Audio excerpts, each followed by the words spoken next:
तो hello friends, आपका फिर से स्वागत है आपके अपने चैनल कक्षा एटम में। तो फ्रेंड्स, आज इस वीडियो में हम बात करेंगे कि 2021 में सितंबर जो 26 सितंबर को पेपर हुआ था रीट का, तो उस रीट के पेपर में जो साइकोलॉजी के स्तर था क्वेश्चंस का आने का वो क्या था। अब मैं आपको ये सारी चीज़ें क्यों बता रहा हूँ फ्रेंड्स, तो आप ऐसा समझिए कि अभी और भी vacancy second grade first grade ये और इसके अलावा वीडियो एनटीपीसी ये बहुत सारे एग्जाम अपने सामने हैं। तो किसी को लगता है कि यार रीट की जो जिसका पेपर अभी जुलाई में होना है तो उसके पेपर की तैयारी के लिए हमें मेरे पास कम समय है, तो उसको कम समय में अच्छा स्कोर लाने के लिए मतलब उसमें एलिजिबल होने के लिए कम समय मिल रहा है, तो उस कम समय में आप कैसे अपना बेस्ट कर सकते हो, कुछ चीज़ों को आपको ध्यान में रखना है। तो जिस चीज़ों को मैं आपको यहाँ पर बताऊँ, इस पेपर को देखने के बाद में आपको पता चल जाना चाहिए कि रीट का जो पेपर होता है इसमें साइकोलॉजी का स्तर क्या रहता है और किस तरीके से क्वेश्चन पूछे जाते हैं। तो बिना किसी टाइम के अपन स्टार्ट करते हैं फ्रेंड्स कि पहला क्वेश्चन आप यहाँ पर देख सकते हो। जैसा कि पहला क्वेश्चन है कि अल्बर्ट बांडुरा के अनुसार निरीक्षक द्वारा अधिगम हेतु 4 परिस्थितियाँ आवश्यक है, तो ये परिस्थितियों का सही क्रम पूछा था। तो आप यहाँ से ऐसा देखिए आपको ये क्वेश्चन आता है या नहीं आता है। पहली चीज़ तो ये आपको ये 2021 के सारे क्वेश्चन का आंसर पता होना चाहिए। और दूसरी चीज़ ये आपको यहाँ से ये उठाना है कि जैसे इसमें अल्बर्ट बांडुरा के बारे में पूछ लिया, तो अधिगम के सिद्धांत में डायरेक्ट क्वेश्चन पूछा गया है अल्बर्ट बांडुरा, जो कि बहुत ही फेमस सिद्धांत है फ्रेंड्स। तो अल्बर्ट बांडुरा के को आपको अच्छे से पढ़ करके जाना है। और उसके बाद अगर अपन दूसरे क्वेश्चंस की बात करें जिसमें दिया हुआ है कि सिगमंड फ्रायड के अनुसार अचेतन मन में विशेषताओं को ज्ञात करने की उपयुक्त विधि कौन सी है। तो आप यहाँ से इस चीज़ को देखिए कि इसमें पूछा क्या गया है सिगमंड फ्रायड के अनुसार। तो सिगमंड फ्रायड ने अचेतन मन के बारे में जो साइकोलॉजी में रिसर्च वगैरह किए, तो आपको सिगमंड फ्रायड को अच्छे से पढ़ करके जाना है। इसके अलावा आप ये देख सकते हो कि इनकी जो 4 ऑप्शन है फ्रेंड्स, उन 4 ऑप्शन में से पहला ऑप्शन है व्यक्तिगत अध्ययन। तो व्यक्तिगत अध्ययन विधि क्या होती है, ये किसने दी है और इसका यूज कहाँ पर होता है, इसके बारे में आपको अच्छे से नॉलेज होनी चाहिए। इस प्रश्न का राइट आंसर स्वप्न विश्लेषण होगा, जो कि सिगमंड फ्रायड ने दी थी फ्रेंड्स।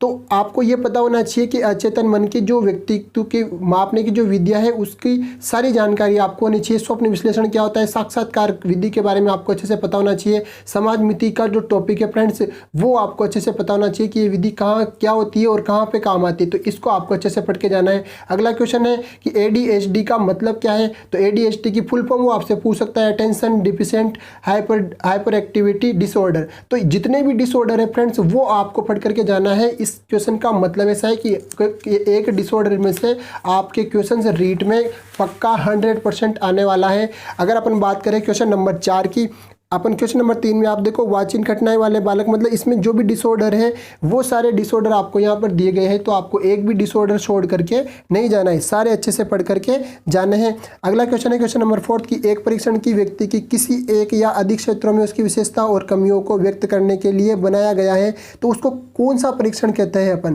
तो यहाँ पर आप ऑप्शन में देखिए सिर्फ कि उपचारात्मक परीक्षण, निदानात्मक परीक्षण, उपलब्धि परीक्षण, रचनात्मक परीक्षण। इस क्वेश्चन का आंसर तो होगा निदानात्मक परीक्षण। लेकिन फ्रेंड्स आपको यहाँ से ये चीज़ें देखनी है कि उपचारात्मक परीक्षण, उपलब्धि परीक्षण और निदानात्मक परीक्षण और रचनात्मक परीक्षण, इन सारे परीक्षणों को आपको अच्छे से तैयार करके रखना है। आगे आप देखिए अगला जो क्वेश्चन आया फ्रेंड्स वो RTE से आया है कि भारतीय संविधान में कौन से संशोधन द्वारा शिक्षा का अधिकार, मतलब जो शिक्षा का अधिकार वाला जो टॉपिक है फ्रेंड्स वो आपको अच्छे से क्लियर करके जाना है। इसमें से 100% आपको 1 या 2 क्वेश्चन और तो यहाँ तक आपको 3 क्वेश्चन तक देखने को मिल जाएंगे, क्योंकि अगला क्वेश्चन आप देखो वो भी शिक्षा के अधिकार से आया है कि शिक्षा का अधिकार अधिनियम 2009 में शिक्षक के लिए प्रति सप्ताह न्यूनतम कार्य घंटों की संख्या क्या है। तो ये क्वेश्चन फ्रेंड्स आप देखोगे कि कम से कम 2 से 3 बार रिपीट हो गया है रीट के एग्जाम में। तो यहाँ से कभी वो समय पूछ लेता है, कभी पीरियड्स की संख्या पूछ लेता है, तो बहुत सारी चीज़ें जब आप RTE 2009 पढ़ोगे तो उसमें बहुत सी ऊपर की चीज़ें होती है जो डायरेक्ट एग्जाम में पूछी जाती है। तो आपको इसे अच्छे से तैयार करके जाना है RTE 2009 को। अगला क्वेश्चन आप देखिए क्वेश्चन नंबर 8। क्वेश्चन नंबर 8 में उसके पहले देखिए क्वेश्चन नंबर 7। क्वेश्चन नंबर 7 है कि एक विद्यालय के प्रधानाचार्य द्वारा विद्यार्थियों की विभिन्न संवेगात्मक समस्याओं के कारणों के पहचान और उन्हें दूर करने के लिए आप कौन सा अनुसंधान किया जाता है। तो यहाँ से आप इस चीज़ को देखिए कि अनुसंधान मतलब ये क्रियात्मक अनुसंधान वाला जो टॉपिक है फ्रेंड्स उसकी बात कर रहे हैं, तो वहाँ से आपको 1 या 2 क्वेश्चन अवश्य देखने को मिलेंगे। तो फ्रेंड्स यहाँ से आपको ये पता करना होना चाहिए कि अगर यहाँ क्रियात्मक अनुसंधान, इस क्वेश्चन का आंसर क्रियात्मक अनुसंधान ही है, तो आपको क्रियात्मक अनुसंधान का टॉपिक अच्छे से पढ़ करके जाना है। आगे आप देखिए कि निम्नलिखित में से कौन सा सिद्धांत परिणामों द्वारा सीखने से संबंधित है। तो यहाँ पर क्रिया प्रसूत अनुबंधन सिद्धांत है, ये ओनली यही अधिगम का सिद्धांत है।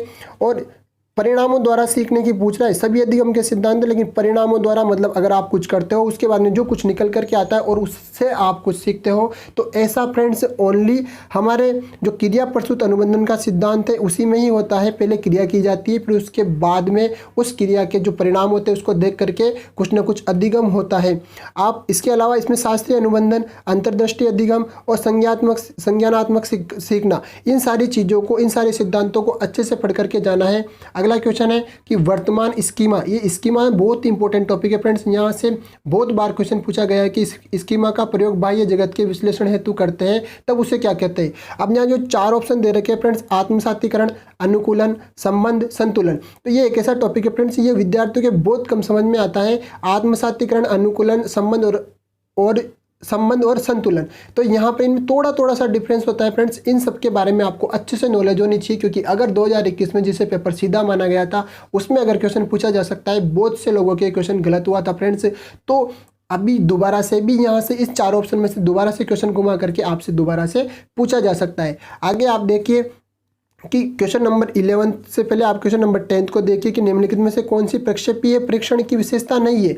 आपको ये नहीं देखना कि इसका आंसर क्या है, आपको ये देखना है कि प्रक्षेपीय प्रेक्षण मतलब यहाँ से प्रक्षेपीय और प्रेक्षण विधियाँ, जो भी परीक्षण है व्यक्तित्व मापन की, वो आपको अच्छे से पढ़ करके जानी है। वहाँ से आपको 100% 1 या 2 क्वेश्चन देखने को मिल जाएगा साइकोलॉजी के एग्जाम में। अगला क्वेश्चन आप देखिए कि बाल केंद्रित शिक्षा विधि का अर्थ है, मतलब बच्चों के लिए जो शिक्षा दी जाती है तो उसकी क्या विशेषता है निम्न में से 4 में से। तो आप बहुत सारे तो ऐसे क्वेश्चन होते हैं फ्रेंड्स कि उनको आप अपने विवेक से और अपनी जो एलिजिबिलिटी है, आपके जो एप्टीट्यूड है भी बढ़ती है शिक्षक बनने के लिए, उसके अगर वो चीज़ें आपके पास है तो आप उसको अच्छे से लगा करके यहाँ पर अप्लाई करके और अपना आंसर आसानी से निकाल सकते हो।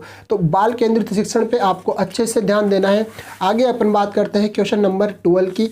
क्वेश्चन नंबर 12 है फ्रेंड्स, रेविन प्रोग्रेसिव मैट्रिक्स का प्रयोग किसके मापन के लिए किया जाता है। तो बहुत सिंपल है, ये बुद्धि के मापन के लिए किया जाता है। तो आपको बुद्धि के मापन की जितनी भी विधियां है, जितने भी प्रयोग है, वो अच्छे से आने चाहिए। व्यक्तित्व मापन के आने चाहिए, अधिगम मापन के आने चाहिए, अधिगम के सारे सिद्धांत आने चाहिए।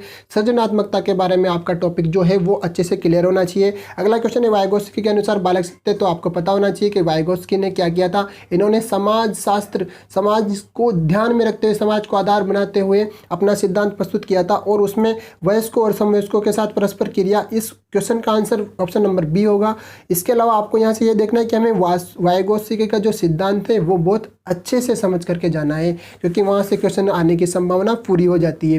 किस मनोवैज्ञानिक द्वारा सर्वप्रथम बुद्धि परीक्षण का निर्माण किया गया था। तो इसका आंसर होगा बी ने। आपको साथ के साथ केटल, स्पेयरमैन और वेक्सलर, इनके सिद्धांत जहाँ पर भी मिले आपको अच्छे से पढ़ करके जाना है फ्रेंड्स। एक शिक्षक द्वारा प्रतिभाशाली बालकों को उत्थान हेतु कौन सा प्रयास किया जाएगा। तो ये सब आप अपने एप्टीट्यूड के आधार पर दे सकते हो। ये बहुत सिंपल क्वेश्चन है फ्रेंड्स, ये आपको आना चाहिए। अगला क्वेश्चन है फ्रेंड्स, आप यहाँ पर देख सकते हो कि यदि बालक वास्तविक आयु, ये IQ से संबंधित क्वेश्चन आ गया फ्रेंड्स, जहाँ पे आपकी बुद्धि लब्धि निकलाई जाती है आपको, तो वो फॉर्मूला आपको पता होना चाहिए, और फॉर्मूले में थोड़ी सी कैलकुलेशन लगा करके आप अपना आंसर निकाल सकते हो। इस क्वेश्चन का आंसर होगा ऑप्शन नंबर बी। तो वो भी आपको अच्छे से देख करके और सीख करके जाना है कि कैसे अपन IQ को निकालते हैं। सीखने का क्लासिकल कंडीशनिंग सिद्धांत। अब यहाँ पर क्लासिकल कंडीशन सिद्धांत आप यहाँ से देखिए कि इसका आंसर तो होगा पावलोव, लेकिन पावलोव के जो सिद्धांत है फ्रेंड्स उसके बहुत सारे उपनाम है। तो उन उपनाम को आपको अच्छे से देख करके जाना है। किसी भी एक उपनाम को देख करके आपसे उसका रियल नाम पूछ सकता है, जैसा कि इस क्वेश्चन में किया हुआ है। साथ ही आपको स्किनर के बारे में, थॉर्नडाइक के सिद्धांत, पावलोव के सिद्धांत और कोलबर्ग के सिद्धांत जो है उनको अच्छे से पढ़ करके जाना है। यहाँ से 100% आपको क्वेश्चन मिलेगा। बाल अपराध का कारण क्या है। तो बाल अपराध से रिलेटेड यहाँ से क्वेश्चन आया है। तो इस टाइप से जो भी आपको क्वेश्चन आएगा फ्रेंड्स, बाल अपराध में जो भी क्वेश्चन बनता है तो उसको आपको अच्छे से पढ़ करके जाना है। क्वेश्चन नंबर अगर अपन 19 की बात करें फ्रेंड्स, जो कि है RTE 2009 से संबंधित है। तो आप यहाँ से देख सकते हो कि बालकों में मुफ्त और अनिवार्य शिक्षा अधिनियम 2000 नियम के किस पर ध्यान नहीं दिया गया है। तो कुल मिलाकर के 14 वर्ष के पश्चात शिक्षा की व्यवस्था, इस पर ध्यान दिया गया है। लेकिन जो ऑप्शन नंबर सी है, एकेडमिक कैलेंडर को निर्धारित करना, इसके बारे में जो 2009 को जब आप पढ़ोगे RTE 2009 को, तो उसमें ऐसी कोई बात नहीं की गई है कि एकेडमिक कैलेंडर को निर्धारित करना इसके अंतर्गत आता है। ये किसी और संस्था का काम होता है। अगला क्वेश्चन आप देखिए, मतलब यहाँ से आपको RTE 2009 अच्छे से क्लियर करके जाना है फ्रेंड्स। अगला है, निम्न में से कौन सा चरण शोध को क्रियात्मक अनुसंधान बनाता है। तो यहाँ से इस टॉपिक को उठाइए आप क्रियात्मक अनुसंधान। मैंने आपसे कहा था पहले भी क्रियात्मक अनुसंधान का एक क्वेश्चन आ चुका है, अभी थोड़ी देर पहले मैंने आपको बताया था, और फिर से क्रियात्मक अनुसंधान का क्वेश्चन पूछा गया है। तो आपको क्रियात्मक अनुसंधान को अच्छे से पढ़ करके जाना है, वहाँ से 2 क्वेश्चन 3 क्वेश्चन आपको देखने को मिल जाएंगे। अगला क्वेश्चन एनसीएफ 2005 में कला शिक्षा को जोड़ने का उद्देश्य है। तो आप यहाँ से देख सकते हो तार्किक चिंतन में अभिवृत्ति, सांस्कृतिक विरासत में रहना। तो आपको यहाँ से ये चीज़ देखनी है कि जो ये एनसीएफ 2005 है फ्रेंड्स, ये एनसीएफ 2005 आपको अच्छे से आना चाहिए। इससे रिलेटेड अगर कोई क्वेश्चन आ जाता है एग्जाम में तो वो आपका गलत नहीं होना चाहिए। तो आपको ये अच्छे से क्लियर कर लेना है। इसको भी आप अच्छे से नोटबुक में लिख लीजिए कि ये टॉपिक तो मेरा बेस्ट होना चाहिए, स्ट्रॉन्ग होना चाहिए। इसके बाद अगला जो क्वेश्चन है फ्रेंड्स, विकास कभी न समाप्त होने वाली प्रक्रिया, ये विचार किससे संबंधित है? तो विकास से संबंधित जितने भी सिद्धांत है फ्रेंड्स, निरंतरता का सिद्धांत, पारगम्यता का सिद्धांत, ऐसे बहुत सारे सिद्धांत है फ्रेंड्स, वो आपको आने चाहिए। अन्योन्य क्रिया का सिद्धांत, एकीकरण का सिद्धांत कब लगता है? तो विकास से रिलेटेड जितने भी सिद्धांत है वो आपको अच्छे से आने चाहिए। नेक्स्ट क्वेश्चन है कि क्वेश्चन नंबर 23 में आप देखिए कि निम्नलिखित में से कौन सा बुद्धि का घटक नहीं है? तो बुद्धि के घटक कौन सा नहीं है? तो ये बुद्धि टॉपिक से पूछा हुआ क्वेश्चन है फ्रेंड्स। इसका सही आंसर होगा ऑप्शन नंबर बी। लेकिन बुद्धि टॉपिक से यहाँ से क्वेश्चन आया तो आपको बुद्धि का जो पार्ट है, उसकी जो विशेषताएं हैं, उसके कौन कौन से घटक है, कौन कौन सी उसकी इकाइयाँ होती है, कौन कौन से उसकी प्रकृति होती है, वो आपको अच्छे से आनी चाहिए फ्रेंड्स। अगला क्वेश्चन है निम्नलिखित में से बालक की कौन सी प्रक्रिया मनोगत्यात्मक नहीं है? मनोगत्यात्मक मतलब वो मन से नहीं करता है। जैसे कि मनोगत्यात्मक मतलब मानसिक रूप से और शारीरिक रूप से कौन सी क्रिया को नहीं करता? जैसे कि सोचना ओनली मानसिक क्रिया है, गेंद फेंकना, लिखना और खेलना ये सब मानसिक और शारीरिक क्रिया दोनों ही है, लेकिन सोचना जो है वो ओनली मानसिक क्रिया है। तो यहाँ पर इसका आंसर हो जाएगा ऑप्शन नंबर ए। ठीक है, इसके बाद आप आगे देखिए क्वेश्चन नंबर, तो इसमें से आपको ये पढ़ के जाने जितनी भी मनोगत्यात्मक क्रियाएं होती है उनको अच्छे से समझ के जाना है कि कौन कौन सी होती है और कौन कौन सी नहीं होती है। व्यक्तित्व को मापने के लिए 16 पीएफ प्रश्नावली किसने दी है? ये आलपोर्ट ने दी है, केटल ने दी है, सेल्डन ने दी है। स्पेंजर तो बहुत सिंपल क्वेश्चन है फ्रेंड्स, आपको ऊपर से मिल जाएगा कि आरबी केटल ने 16 पीएफ दी है। तो इसमें आपको ये देखना है कि आलपोर्ट का सिद्धांत अच्छे से पढ़ के जाना है, आरबी केटल का पढ़ना है, सेल्डन का पढ़ना है, स्पेंजर का पढ़ना है। आगे देखिए क्वेश्चन नंबर 26 में आपको बताया गया है कि निम्नलिखित में से कौन सी विशेषता प्रतिभावान शिक्षार्थियों की है? मतलब प्रतिभाशाली। ऐसा क्वेश्चन फ्रेंड्स मैंने आपको कम्युनिटी पोस्ट में करवाया हुआ है, शायद आज या कल ही, तो आप उसको देख सकते हो। ऐसा क्वेश्चन 2021 के रीट के पेपर में भी आया हुआ है कि प्रतिभाशाली, प्रतिभावान मतलब प्रतिभाशाली विद्यार्थी की विशेषता कौन सी है निम्न में से? तो आप इनमें देखोगे तो क्वेश्चन नंबर में जो पहली विशेषता है कि कक्षा की गतिविधियाँ अधिक चुनौतीपूर्ण नहीं होती है, वो कम प्रेरित अनुभव करता है और वो उब जाता है उन चीज़ों से।